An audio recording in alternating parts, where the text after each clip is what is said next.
वो मनुष्य ही क्या जिसके जीवन में नियम ही ना हो, जिनका वो पालन ना करे। परंतु समय के साथ चलने के लिए नियमों को भी बदलना आवश्यक होता है, क्योंकि ये आज का समय ही तो है जो बीत जाने के बाद इतिहास बन जाएगा।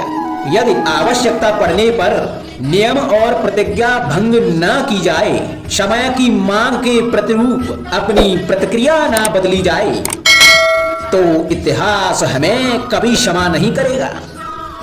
आवश्यकता पड़ने पर आपकी तोड़ी हुई एक प्रतिज्ञा, एक बंधन कभी कभी पूरे मानव इतिहास को बड़े विनाश से बचा सकता है। इसलिए नियम, प्रतिज्ञा, वचन कुछ नहीं, कुछ है तो केवल समय, अर्थात जिसके अनुरूप चलने वाला ही सफल हो सकता है। क्या कर रहा हूँ मैं? दर्पण में देख रहा हूँ। आप लोग भी प्रतिदिन देखते होंगे, परंतु प्रतिदिन अपना मुख देखने के बाद भी उस पर लिखी बड़ी सीख देखना भूल जाते हैं। तो आप कहेंगे कैसी सीख? तो जाइए फिर से दर्पण के सामने जाइए और दर्पण में अपना मुख खोलकर देखिए, क्या दिखेगा? दंत पंक्ति और जीवा है ना? तो आप विचार करके देखिए, दंत जन्म के पश्चात आते हैं, एक बार नहीं दो दो बार आते हैं, परंतु मृत्यु से पहले नष्ट हो जाते हैं। और जीवा जन्म से पहले से ही होती है और मृत्यु के पश्चात भी मनुष्य के अस्तित्व में रहती है। अर्थात दंत कठोर होते हैं और जीवा कोमल लचीली, परंतु दंत नष्ट हो जाते हैं, जीवा नहीं। यही रहस्य है। हड्डी और कठोर लोग शीघ्र नष्ट होते हैं, कोमल और लचीले लोग स्वयं को परिस्थिति के अनुसार ढालने में सक्षम होते हैं। यही मात्र एक कारण है। हड्डी और कठोर लोगों की तुलना में कोमल और सरल स्वभाव वाले व्यक्ति का जीवन सरल हो जाता है। संबंध एक सहारा होता है जीवन का, और संबंधी वो होते हैं जिनसे आवश्यकता पड़ने पर सहायता मांगी जा सके, जिन पर विश्वास किया जा सके कि बुरे समय में वो हमारे काम आएंगे। कभी ऐसा भी हुआ होगा कि आपके पास कोई सहायता मांगने के लिए आया होगा, या ऐसा भी हो सकता है कि आप किसी के पास सहायता मांगने के लिए गए हों, परंतु प्रश्न यह उठता है कि किसी के मंतव्य में उसकी सहायता इसलिए कर देनी चाहिए क्योंकि वो आपका संबंधी है। अब आप कहेंगे कि ये कैसा प्रश्न हुआ? तनिक सोचिए, एक अस्त्र बनाने वाला जब अस्त्र बनाता है तो ये अस्त्र किसको देना है, ये अधिकार उसी के पास होता है। वो चाहे तो ये अस्त्र किसी को भी दे सकता है, वो एक सैनिक को भी दे सकता है या एक डाकू को भी, और यही अस्त्र दो भिन्न काम कर सकते हैं। यदि डाकू के हाथ में आ गए तो वह इनका भय दिखाकर लोगों को लूटेगा, निरपराधों का रक्त बहाएगा। अर्थात सहायता करने वाले की भी अवस्था कुछ ऐसी ही होती है। इसलिए किसी की सहायता करने से पूर्व ये विचार कर लेना आवश्यक है कि किसे क्या, कब और कितनी सहायता देनी चाहिए कि उसका दुरुपयोग ना हो।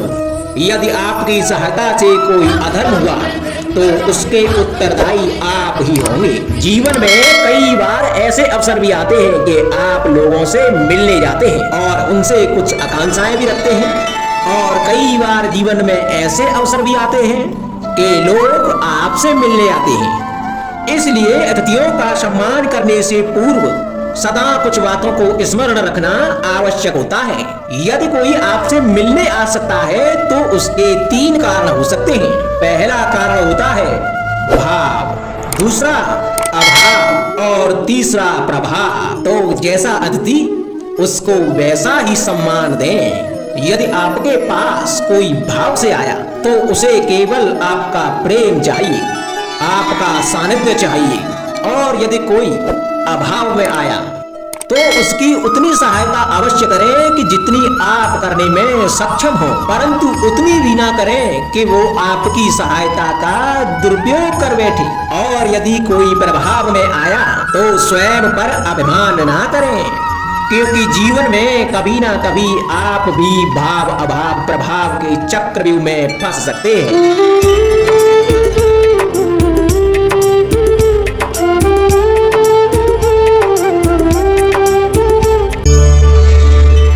कभी आप ब्रह्म मुहूर्त में जगे हैं? जग कर देखिए, संध्या होने के पश्चात जब रात्रि का अंधकार सारे संसार को धीरे धीरे अपने अंधकार में निगलने लगता है, तो यही अंधकार ब्रह्म मुहूर्त में भोर होने से ठीक पूर्व तनिक अधिक काला हो जाता है।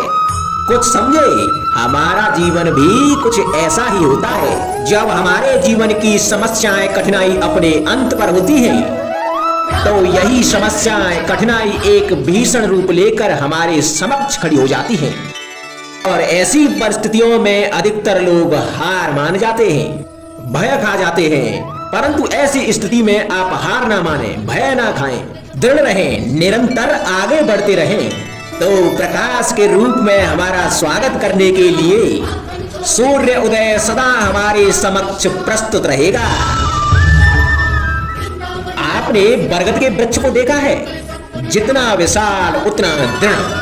पतझड़ में वो सूख जाते हैं, परंतु दुर्बल नहीं होते, टूटकर गिरते नहीं।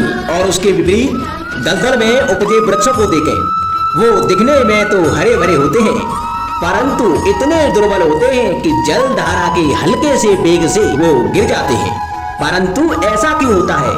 इसका कारण है जड़ें। जिसकी जड़ें दृढ़ भूमि में है, वो हर चक्रवात हर अफवाह को सह लेता है। जो दलदल में है, वो स्वयं की जड़ों को दुर्बल बना लेता है।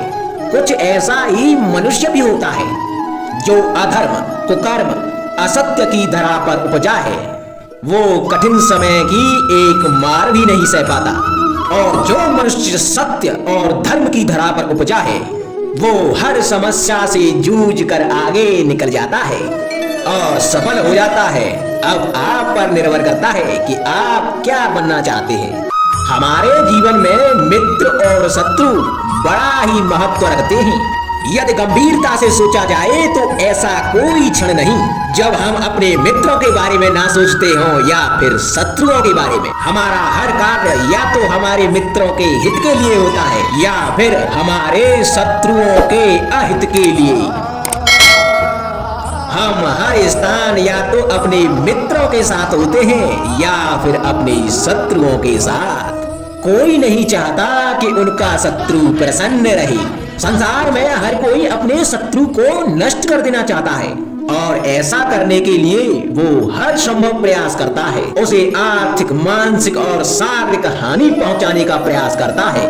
और यदि मैं आपको आज ऐसा मंत्र सिखाऊं जिसे आप अपने शत्रु को सदा के लिए नष्ट कर दे तो, और वो मंत्र है शत्रु को मित्र बनाना। अपने सभी शत्रुओं को अपना मित्र बना लीजिए और आपके सारे शत्रु स्वतः ही समाप्त हो जाएंगे। राधे राधे।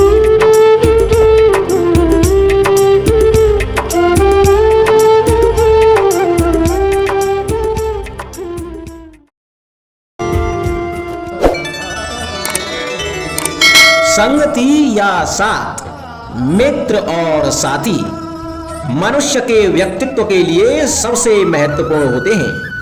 अब आप कहेंगे कि ये कैसे?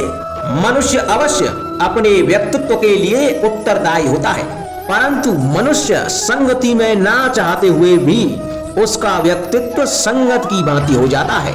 इन पात्रों को देख रहे हैं आप?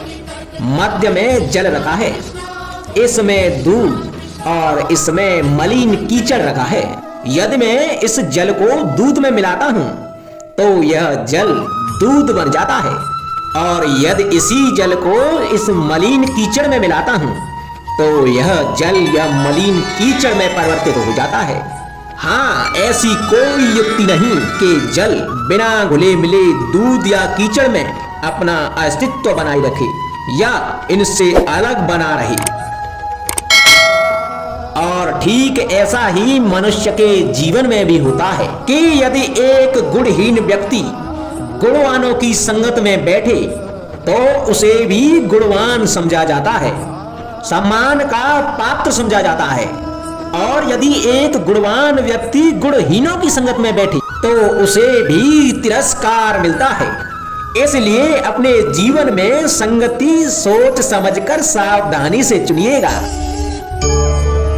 कभी खेत में किसी किसान को खेती करते देखा है? वो उसे सींचता है, जोतता है, पशु पंछियों से खेत की फसल की रक्षा करता है, परंतु एक बात का वो सबसे विशेष ध्यान रखता है कि कहीं खेत में खरपतवार न उग जाए, क्योंकि एक खरपतवार का लान खेत की सारी फसल को नष्ट कर सकता है।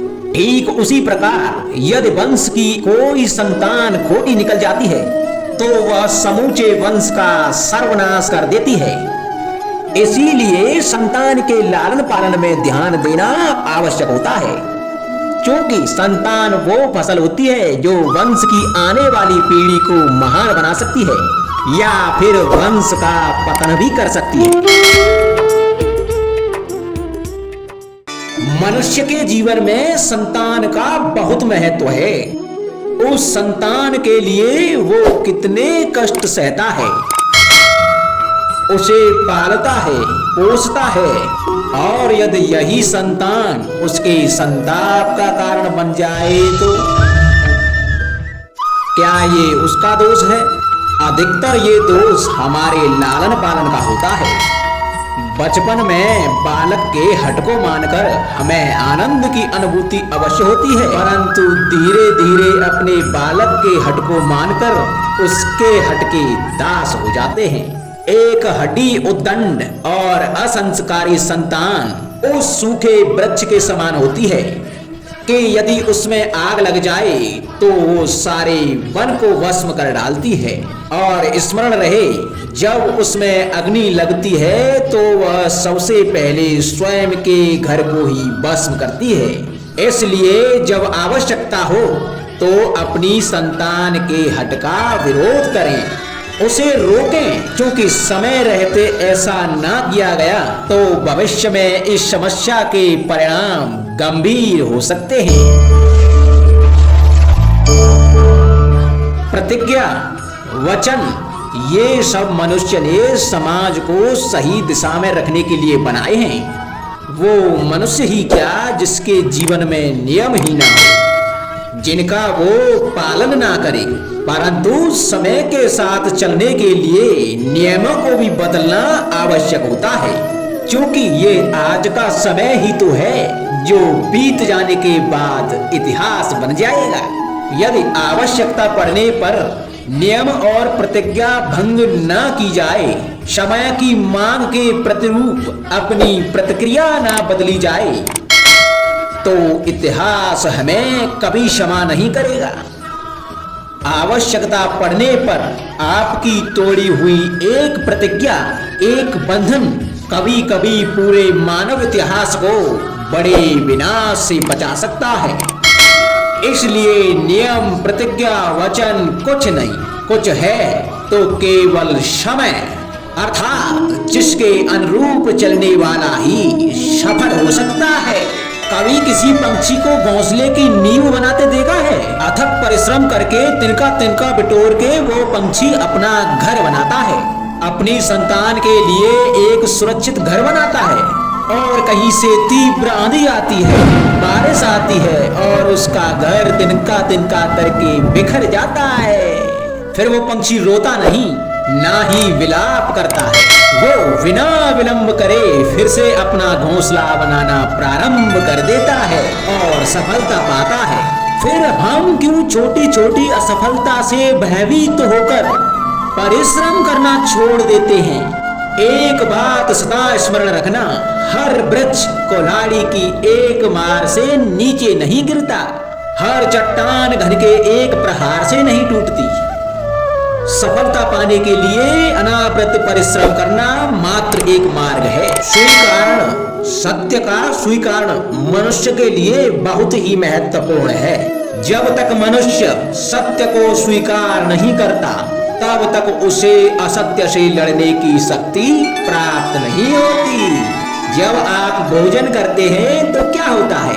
आपका पेट स्वीकारता है कि वो भर चुका है और आप भोजन करना बंद कर देते हैं। जब आपको निद्रा आती है तो क्या होता है? आपका मन स्वीकारता है कि आपका शरीर थक चुका है और उसे विश्राम की आवश्यकता है। उसी प्रकार जब आपको किसी व्यसंग को रोकना हो तो आपको स्वीकारना होता है कि बहुत हो चुका, चाहे वो लालच हो या मदिरा पान। उस व्यसंग का त्यागना तभी प्रारंभ होता है जब आप यह स्वीकार कर लेते हैं कि आप उस व्यसंग के बंधन हैं।